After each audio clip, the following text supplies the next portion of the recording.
Gracias damos a nuestro Padre Celestial, que nos permite estudiar su palabra y unirnos como hermanos, para aprender de aquel quien debe ser nuestro ejemplo, Jesús. Les damos la bienvenida a la lección de Escuela Sabática número 5, titulada Fe contra todo pronóstico, y lo analizaremos según el comentario bíblico adventista del séptimo día, con los textos claves de cada semana. Gracias, mis apreciados hermanos, por compartir este video. Es importante para nuestro ministerio y para poder continuar con la predicación del Evangelio por este medio. Les agradecemos por sus comentarios, sus inquietudes, sus preguntas, sus pedidos de oración. Estamos atentos a cada uno de ellos y es importante también para este ministerio estar en contacto con ustedes. Gracias por la paciencia, por la dedicación, por el amor, por un like, por un comentario, por compartir. Gracias mis hermanos. Vamos a orar para que sea Dios quien nos dirija en este estudio. Padre Santo que estás en el cielo, gracias te damos, oh Dios, porque nos cuidas y nos proteges. En este momento, Padre bendito, nos ponemos en tus manos de amor para poder aprender de ti y que sea tu Santo Espíritu quien nos guíe en este estudio. Bendice a cada persona, a cada familia representada. En el nombre de Jesús. Amén. La fortaleza de las naciones y los individuos no se funda en las oportunidades ni en los elementos que parecen hacerlos invisibles, o más bien, invencibles. No se funda en las oportunidades ni en los elementos que parecen hacerlos invencibles. No se la halla tampoco en su pregonada grandeza. Lo único que puede hacerlas grandes o fuertes es el poder y el propósito de Dios. Ellas mismas, mediante su actitud hacia su propósito, deciden su propio destino. La historia humana relata los logros del hombre, sus victorias en la guerra, su éxito en su propósito de escalar las alturas de la grandeza mundana. La historia, tal como Dios la ve, presenta al hombre desde el punto de vista del cielo. En los registros divinos todo su mérito consiste en obedecer los requerimientos de Dios. Se anota su desobediencia en toda fidelidad, como merecedora del castigo que seguramente recibirá. Cientos de años antes que un pueblo haya aparecido sobre el escenario, la pluma profética, bajo la dirección del Espíritu Santo, bosqueja su historia. La voz de Dios, escuchada en las épocas pretéritas, ha resonado siglo tras siglo a través de generaciones que subieron al escenario y descendieron de él. ¿Hablará Dios y no se respetará su voz? ¿Qué poder trazó toda esta historia? Es a saber qué nación tras nación ocupará su lugar y existirá de acuerdo con la predicación divina, dando testimonio inconsistentemente de la verdad acerca de la cual nada sabían. Dios le ha asignado un lugar a cada hombre en su gran plan, ya sea mediante la verdad o la mentira, mediante la insensatez o la sabiduría. Cada cual está cumpliendo un propósito, cada cual está produciendo ciertos resultados. A los ojos del mundo, los que sirven a Dios pueden parecer débiles, aparentemente se pueden estar hundiendo bajo las ondas, pero cuando viene la próxima ola, se los ve aparecer de nuevo más cerca de la orilla.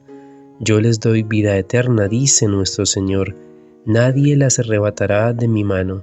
Aunque caigan los reyes y las naciones desaparezcan, las almas que por fe se vinculen con los propósitos divinos vivirán para siempre. Los entendidos resplandecerán como el resplandor del firmamento, y los que enseñan la justicia a la multitud como las estrellas a perpetua eternidad. El comentario bíblico adventista sobre 2 de Pedro 1, 20 y 21 nos dice de interpretación privada, es decir, propia o personal, lo cual se refiere al profeta que originalmente dio la profecía. El profeta era el vocero del Espíritu Santo y por eso estaba bajo la conducción divina. No debía introducir sus propias ideas en los mensajes que eran dados para beneficio del pueblo de Dios. Este principio es cierto en el estudio de las profecías. El lector debe esforzarse por comprender el significado que el Espíritu Santo quiso dar a los pasajes que estudia. Por voluntad humana, la verdadera profecía es una revelación que procede de Dios. La iniciativa proviene de Dios. Él decide lo que será revelado y lo que permanecerá oculto. A menos que el Espíritu Santo impresione la mente, el hombre es incapaz de profetizar, de hablar públicamente por Dios, no importa cuán ardientemente quiera hacerlo. Los santos hombres de Dios hablaron. La evidencia textual favorece el texto. Hablaron los hombres de parte de Dios, es decir, los hombres que fueron inspirados por el Espíritu Santo, presentaron los mensajes que habían recibido de Dios. Los que son inspirados por el Espíritu Santo tienen que ser santos, hombres de Dios. Cualquiera que sea el texto que se refiera, el significado es virtualmente el mismo. Inspirados, llevar en voz pasiva, ser guiado o ser llevado, lo que quizás sugiera velocidad o fuerza, como lo que es impulsado por el viento. Efesios capítulo 2 versículo 8 nos dice, según el comentario, por gracia por medio de la fe, es decir, gracia de parte de Dios y fe de parte del hombre. La fe acepta la dádiva divina. Somos salvos cuando confiamos en Cristo y nos entregamos completamente a Él. La fe no es la causa de nuestra salvación, sino solo el medio. En cuanto al concepto de gracia, acerca de tal es la relación entre fe y salvación. Romanos 3:23. Todos pecaron. El pecado de Adán desfiguró la imagen divina en el ser humano, y siempre, a partir de la caída del hombre, todos los descendientes de Adán han continuado siendo deficientes y han quedado destituidos de la imagen y de la gloria de Dios. Pablo insta a judíos y gentiles a reconocer el hecho vital de que todas las evidencias emanadas de la experiencia y de la historia claramente demuestran que el hombre caído, con su naturaleza depravada, es completamente incapaz de cumplir con los requerimientos de la ley de Dios y de establecer su propia justicia. La única forma posible de lograr la justificación es por la fe en Jesucristo. Así, mediante la aceptación del sacrificio de Cristo, los seres humanos son debidamente reconciliados con Dios. Se crea un nuevo corazón dentro de ellos y son capacitados por la fe para vivir una vez más, obedeciendo la ley de Dios. Están destituidos. Se usa generalmente con el significado de padecer necesidad o ser pobres. En el relato de la fiesta de las bodas de Caná se usa el ustereo al hablar del vino que faltó. El verbo griego indica que los pecadores todavía continúan en su deficiencia. Más aún, la significación particular del verbo puede expresar el hecho de que hay una carencia y además que se siente esa falta. Si tal es el caso ahora, el verbo podría traducirse ¿se dan cuenta de que continúan estando destituidos? La comprensión de esta carencia ha inducido a muchos a tratar de establecer su propia justicia por medio de las obras de la ley. Gloria.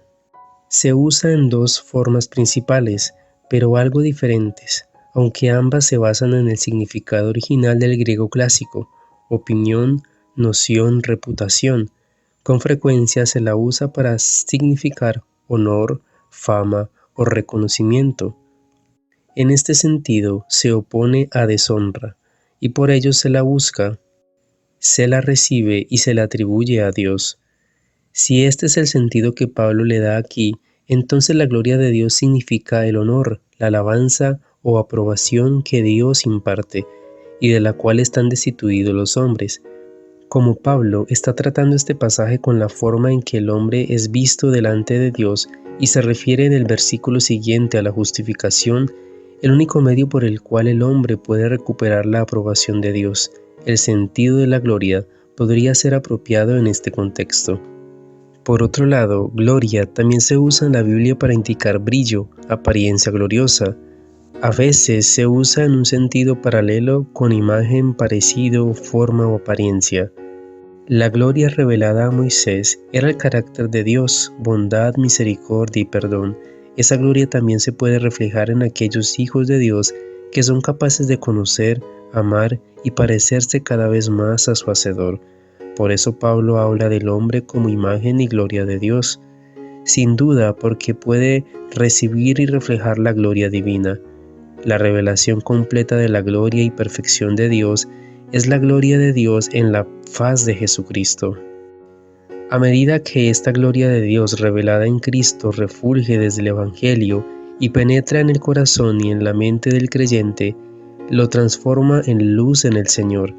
De esa manera nosotros todos, mirando cara a cara descubierta como en un espejo la gloria del Señor, somos transformados de gloria en gloria en la misma imagen. La esperanza y aspiración del cristiano es la de participar más y más plenamente en la gloria de Dios. Si la gloria de Dios se entiende más bien en este último sentido, estar destituidos de la gloria de Dios significa no haber alcanzado la perfección de Dios, haber perdido su imagen y estar destituidos de su semejanza. Siendo justificados, los hombres no tienen nada por lo cual puedan presentarse como justos delante de Dios. Por lo tanto, la justificación tiene que ser algo gratuito. El hombre estará capacitado para aceptar por fe la justificación como un don gratuito únicamente cuando, con toda humildad, esté preparado para reconocer que se haya destituido de la gloria de Dios y que no tiene en sí mismo nada que lo haga aceptable delante de Dios. Romanos 6, 15 al 18 nos dice, según el comentario, ¿pecaremos? La forma del verbo griego podría sugerir el caer en pecado en vez de en cuando a comparación con una vida continua de pecado. ¿Podríamos complacernos en el pecado de vez en cuando ahora que no estamos bajo la ley sino bajo la gracia? La respuesta de Pablo es que cualquier complacencia en el pecado es volver al yugo de éste, del cual la gracia ha liberado al pecador. La suposición de que estar bajo la gracia significa que el creyente está ahora en libertad para desobedecer la ley moral de Dios con impunidad es tergiversar completamente todo el propósito de Dios en el plan de salvación. En primer lugar, Dios en su amor ofreció su gracia al pecador porque éste violó la ley divina. El hombre es liberado del dominio del pecado por la gracia de Dios. Por lo tanto, ¿cómo puede alguien concebir que es justo o razonable colocarse deliberadamente de nuevo bajo la antigua servidumbre? Desobedecer la ley de Dios es convertirse nuevamente en siervo del pecado, pues la desobediencia a la ley divina es pecado, y cualquiera que persevera en el pecado es siervo del pecado. Continuar cometiendo pecados después de haber aceptado la gracia de Dios que perdona y transforma es negar el propósito básico de esa gracia. Cualquiera que se niega a permitir que la gracia de Dios lo lleve a una obediencia cada vez más perfecta a la ley divina, está rechazando esa misma gracia y por lo tanto desprecia la liberación y la salvación. Versículo 16. ¿No sabéis? Pablo ilustra su respuesta a la pregunta hecha en el versículo 15, refiriéndose a costumbres características de la esclavitud con las que estaban familiarizados sus lectores. Esclavos. Entre los griegos y los romanos, un esclavo era considerado como propiedad de su amo, y éste podía disponer de él a su antojo. La condición de un esclavo sometido a un amo cruel era sumamente penosa, y a veces era tratado peor que una bestia. Esta es la condición de todo miserable pecador, es esclavo de Satanás, y sus propios malos deseos y apetitos son sus implacables capataces. Pablo usa la palabra esclavo para describir también a los siervos de Cristo, con lo cual deja en claro que ciertamente son propiedad de su Maestro, pero como Cristo es infinitamente bueno y bondadoso, el servicio que pide es en realidad perfecta libertad, pues no exige una obediencia que Él no encauce para el bien eterno de sus siervos. Sois esclavos de aquel. Con nuestra conducta demostramos cuál es el amo al que servimos. Nadie puede servir al mismo tiempo a dos señores. Erais esclavos. En el texto griego no se encuentra la conjunción adversativa, aunque podría parecer que Pablo agradece a Dios porque los cristianos habían sido esclavos del pecado, pero el sentido correcto es el que le da la nueva revisión, Reina Valera. El apóstol estaba agradeciendo porque aunque una vez habían sido esclavos del pecado, ahora obedecían. Debe ser causa de gozo y gratitud cuando los pecadores se transforman en seres obedientes. Si atribuyéramos el alma humana el alto valor que el cielo le da, habría más regocijo entre nosotros cuando los perdidos son encontrados y llevados a Cristo.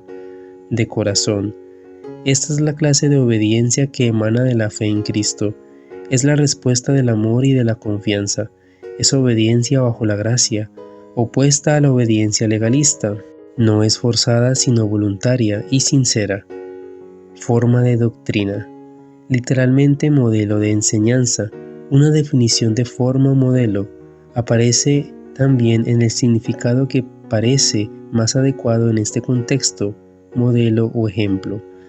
Pablo está hablando de la norma o del modelo de la fe y del deber cristiano en que habían sido instruidos los creyentes, a la cual fuisteis entregados. Sería más normal hablar de una forma de doctrina que fue entregada a los creyentes, pero Pablo puede estar continuando con su ilustración de la transferencia del pecador a un nuevo amo. Los creyentes que una vez fueron esclavos del pecado, ahora se han convertido en obedientes de corazón a la norma de enseñanza a la cual fueron entregados.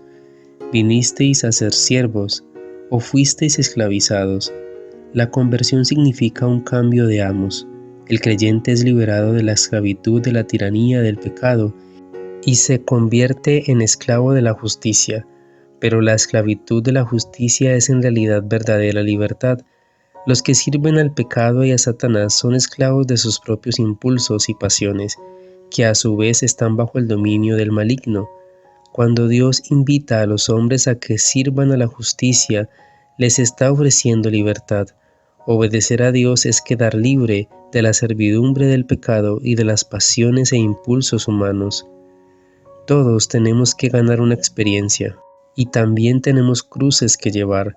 Si hacemos planes para satisfacer nuestros propios gustos y deseos, seremos hallados faltos en el día de la retribución y las recompensas si vivimos para beneficiar a los demás y glorificar a Dios. No nos estaremos preocupando de nosotros mismos, sino de ser útiles para el mundo y de bendecir a la humanidad, y recibiremos la bendición del bien hecho de los labios del Maestro. Debemos vivir para el mundo venidero. Frustra tanto vivir una vida azarosa y sin sentido. Necesitamos un objeto en la vida. Debemos vivir con un propósito en vista. Dios nos ayude a ser sacrificados, a no preocuparnos de nosotros mismos, a olvidarnos más de nosotros y de nuestros intereses egoístas, y a hacer el bien, no por la honra que esperamos recibir aquí, sino porque ese es el objetivo de nuestra vida, porque satisface el propósito de nuestra existencia. Oremos cada día a Dios para que extirpe de nosotros el egoísmo.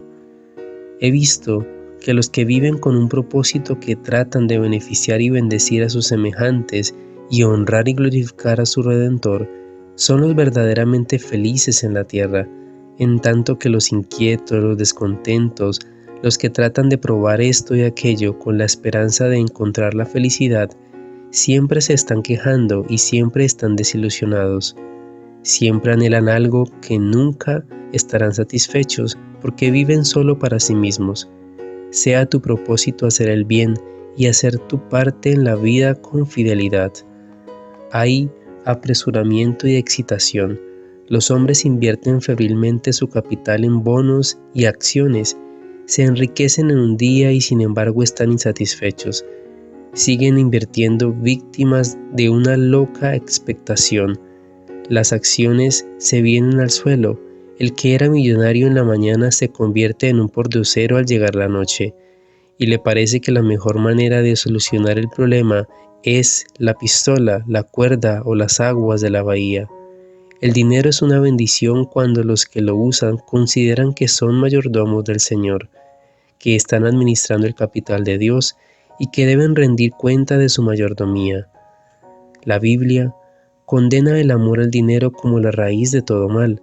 Un amor de tal naturaleza que cuando el hombre pierde dinero, la preciosa vida que Dios le ha dado no vale nada por causa de dicha pérdida. A pesar de todo lo que se ha dicho y escrito acerca de la dignidad del trabajo manual, prevalece el sentir de que es degradante. La opinión popular ha trastornado en muchas mentes el orden de las cosas, y de los hombres han llegado a pensar que no es propio que el hombre se trabaje con sus manos y que ocupe un lugar entre caballeros. Los hombres trabajan arduamente para obtener dinero, y habiendo alcanzado riquezas, suponen que éstas harán caballeros a sus hijos, pero muchos de los tales no preparan a sus hijos para un trabajo duro y útil como ellos fueron preparados. Sus hijos gastan el dinero ganado por el trabajo ajeno, sin comprender su valor. Así emplean mal un talento al que Dios quiso ver realizar con mucho bien. Los propósitos del Señor no son los propósitos de los hombres. Dios no quería que éstos viviesen en la ociosidad. En el principio creó Dios al hombre como caballero, pero aunque rico en todo lo que podía proveerle al propietario del universo, Adán no había de quedar ocioso. Apenas fue creado, le fue dado su trabajo. Había de hallar empleo y felicidad en cultivar las cosas que Dios había creado, y en respuesta a su trabajo, sus necesidades iban a ser abundantemente suplidas con los frutos del jardín del Edén. Era el propósito de Dios aliviar por el trabajo el mal introducido en el mundo por la desobediencia del hombre. El trabajo podía hacer ineficaces las tentaciones de Satanás y detener la marea del mal, y aunque acompañado de ansiedad, cansancio y dolor, el trabajo es todavía una fuente de felicidad y desarrollo, y una salvaguardia contra la tentación. Su disciplina pone en jaque la complacencia propia y fomenta la laboriosidad, pureza y firmeza. Llega a ser así parte del plan de Dios para restaurarnos de la caída. El Creador del hombre ordenó la maquinaria viviente de nuestros cuerpos. Cada una de sus funciones fue hecha sabia y admirablemente, y el Señor se ha comprometido a mantener esta maquinaria humana en funcionamiento saludable si el agente humano obedece sus leyes y colabora con Dios. Cada norma que gobierna la maquinaria humana debe considerarse tan verdaderamente divina en su origen, carácter e importancia como la palabra de Dios. Cada acción negligente, distraída, cualquier abuso impuesto a este maravilloso mecanismo del Señor al pasar por alto sus leyes específicas relativas a la habitación humana, es una violación de la ley divina. Podemos contemplar la obra de Dios y admirarla en el mundo natural, pero el cuerpo humano es la obra más maravillosa de todas, la cual posee un propósito inexplicable. Padre Santo que estás en el cielo, gracias te damos, oh Dios, por tus bendiciones, porque nos cuidas y nos proteges. Gracias porque nos das enseñanzas que sin lugar a dudas nos van a servir para nuestra vida espiritual y para poder tomar decisiones importantes en este momento. Gracias porque nos escuchas, gracias porque nos amas. En el nombre de tu Hijo amado Cristo Jesús. Amén.